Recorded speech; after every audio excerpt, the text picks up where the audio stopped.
an American liar who dropped out of high school with only a few medical books, dared to directly perform thoracotomy on wounded Korean soldiers. This is an incident that really happened in Canada in 1951. On a warship, the key operation was still very successful.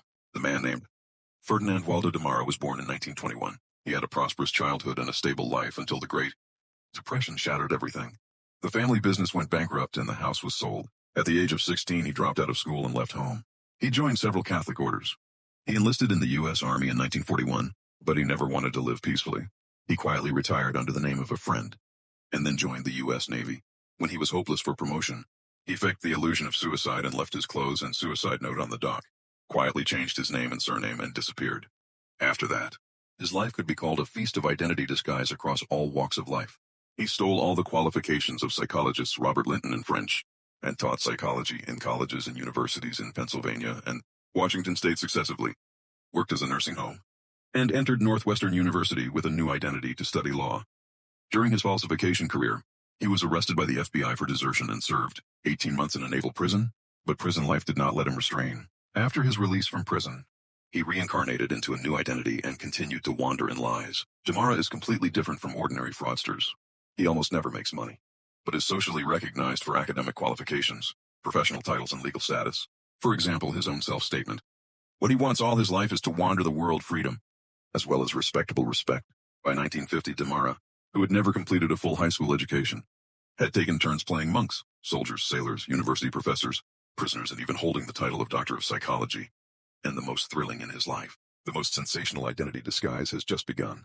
In the Canadian Brotherhood of Christian Education, Demara met the young Quan, physician Joseph Sale. Sale graduated from Laval University in Quebec and opened a private clinic in the local area.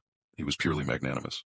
Demara deliberately created a well-connected, embellished image, falsely claiming that he could help Sale apply for a medical license in Maine, and trusted his best friend, Sale, who unreservedly put his birth certificate and baptism records, the medical school graduation certificate, and the vocational qualification certificate were all handed over. Demara quietly copied and kept all the core documents, then suddenly disappeared without warning, and left without saying goodbye. Sayer only thought that the license application process was stagnant, and he never had any doubts. I don't know. A fake file that replicates all his identities has already taken shape and is about to be used in a shocking disguise that shocked the military. In 1951, the Korean War continued to be anxious, and the frontline manpower and material resources were consumed. There was a huge gap in the field doctors of the Canadian Armed Forces. The recruitment review process was greatly relaxed. In March of the same year, during the recruitment battle in St. John's, New Brunswick, Demara held a full set of real and valid diplomas and professional certificates. He successfully entered the post as Joseph Cyr and was appointed as the Surgical Central Guard of the Royal Canadian Navy. He was initially stationed in Hariao. The shore-based medical institution of the Fax Naval Base had close contact with professional military doctors for the first time, and the regular diagnosis and treatment work. With his super learning ability and on-the-spot response, he passed the probation period safely and immediately received the Order of International Relocation to go to the Korean battlefield. In June 1951, Demara then went to the Royal Canadian Navy. The destroyer USS Kaga, this tribal-level destroyer, about to start the second Korean battlefield cruise mission. There were more than 250 officers and soldiers on the ship, and only he was a volunteer. In the isolated and unaided ocean waters far away from the rear-friendly hospital, he was the only medical guarantee in the whole building. There were no colleagues to consult, no superiors to consult. All the risks of diagnosis and treatment, and the responsibility for treatment was borne by him alone.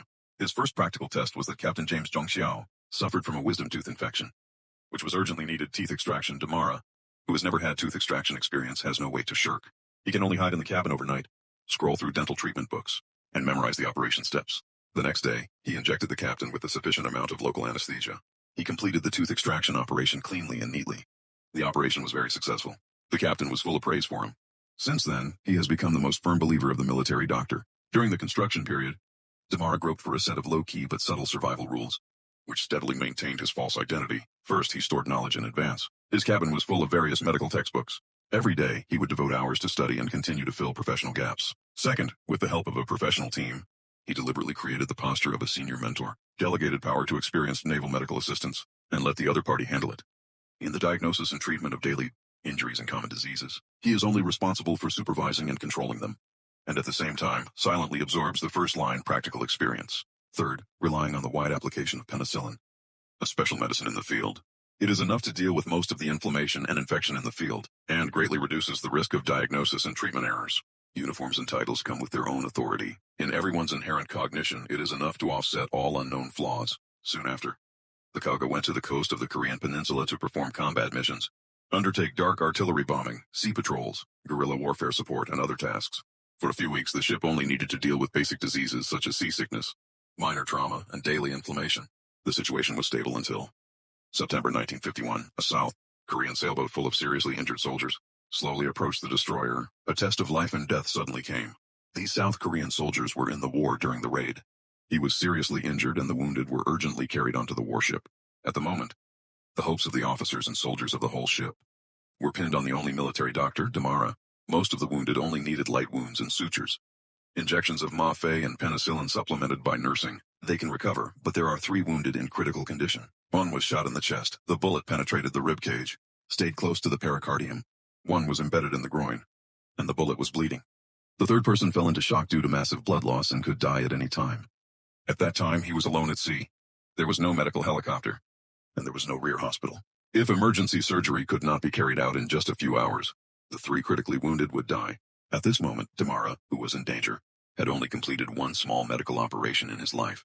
That is, extracting teeth for the captain. In desperation, he quickly issued the treatment order, then returned to the airtight cabin alone, raced against time to read the surgical classics Bamboo Leaves, memorized the full set of first aid procedures of anesthesia, cutting to stop bleeding and suturing, and responded to this life and death test with the theoretical knowledge of temporary assault. At the same time, he injected a large amount of sedatives into the critically wounded, delaying the treatment window period.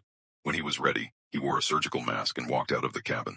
The officers and soldiers quickly transformed the dormitory into a temporary operating room and raised the battle lantern to illuminate the dim diagnosis and treatment area. He took the lead in performing major operations on the soldiers in the chest cavity. He cut the muscles layer by layer, opened the chest cavity, and accurately found the bullet that was close to the heart and the torn tissue that was surging and oozing blood. The whole operation was safe. The heart was not damaged, and the vital signs were gradually stabilized. Then he successfully took out the second wounded. The bullet at the retrohook avoided all key blood vessels and tissues, and stabilized it through blood transfusion and anti-shock treatment. The vital signs of the third, slightly injured, were recovered from the brink of death. In the end, he completed the minor trauma and suture, anti-infective treatment of the remaining 13 wounded one by one. After the entire emergency treatment, all 16 wounded survived, and 3 critically ill patients were subsequently transferred to the shore hospital. All recovered and survived smoothly. This incredible first aid at sea shocked the officers and soldiers of the entire ship.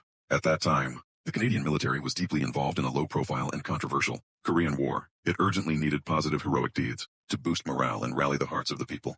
After the Army press officer learned of the deeds, he decided the story of the heroic military doctor was spread back to China, and Demara deliberately avoided media interviews in a low-key manner.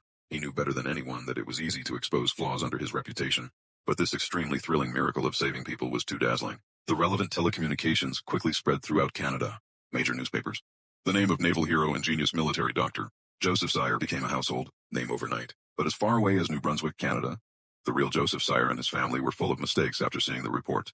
This much hyped war hero is not himself at all. He has always opened a local clinic to practice medicine, never enlisted in the army, and never traveled to the Korean battlefield.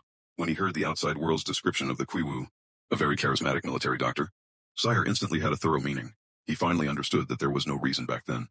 The best friend who disappeared stole all his life qualifications, went to the battlefield under his identity, and became a hero sought after by many people. Sire's report was quickly sent to the top of the Canadian Navy, causing great panic in the military. The core of the scandal is very ironic. The Royal Navy actually delivered all the medical lifelines of a ship of hundreds of people and a boat to an unidentified stranger, and packaged it as a national hero and hyped it up. In late October 1951, the verification instruction was sent across the Pacific Ocean. The Kaga asked to immediately verify the true identity of the military doctor on the ship. County Magistrate Plum initially refused to believe it. The military doctor who pulled his teeth and saved 16 lives by himself. Calm and professional, how could he be the replacement of Wyoming? And the officers and soldiers of the whole ship also vouched for him. I firmly believe that his professional ability is impeccable, but the military order cannot be violated. Demara finally accepted the identity verification inquiry, and the official finally verified it. The so-called military doctor Joseph Sire, whose real identity is a repeat American criminal, Ferdinand Waldo Demara, has no formal medical education background and no professional medical qualifications. In November 1951, Demara was secretly represented by the destroyer, USS Kaga, and escorted back to Canada. The military was caught in a dilemma: how to deal with a liar who practiced medicine under criminal pretense, but successfully saved more than 10 lives. If a military court is launched for a public trial, The details of the trial will surely expose the loopholes in the military's review. The Navy hastily hired unqualified personnel, let the ship's medical system hang in the air, and touted false heroes. Every detail is a serious blow to the military's credibility. More importantly, there are no legal victims in this case. All the officers and soldiers who have been treated by him, and the wounded are all safe and sound. In order to avoid the PR crisis, the Canadian military chose to keep a low profile, give up the military trial, and give up criminal accountability. In November 1951, Demara was quietly dismissed from the military, deported after receiving unpaid wages, returned to the United States, and was listed as an unwelcome person in Canada. In 1952, Demara sold all his disguise experiences to Life magazine, with the report on the title of The Great Liar, made his legendary life spread all over the United States. He was still unable to rest easy about the disguise. He once again used someone else's identity to join the maximum security prison in Huntsville, Texas. As a prison guard, with his calm character and empathy, he appeased the prison, controlling all kinds of violent prisoners, until a prisoner turned over the old issue of Life magazine and recognized his face. The disguise was revealed again. In 1959, the biography written by author Robert Kiteyon, The Great Maoming Replacement, was officially published and topped the bestseller list. In 1961, Hollywood adapted his experience into a movie of the same name, starring the well-known actor Tony Curtis. John Demara became a legendary Maoming name known to everyone in the United States. The content of this issue is here. See you in the next issue.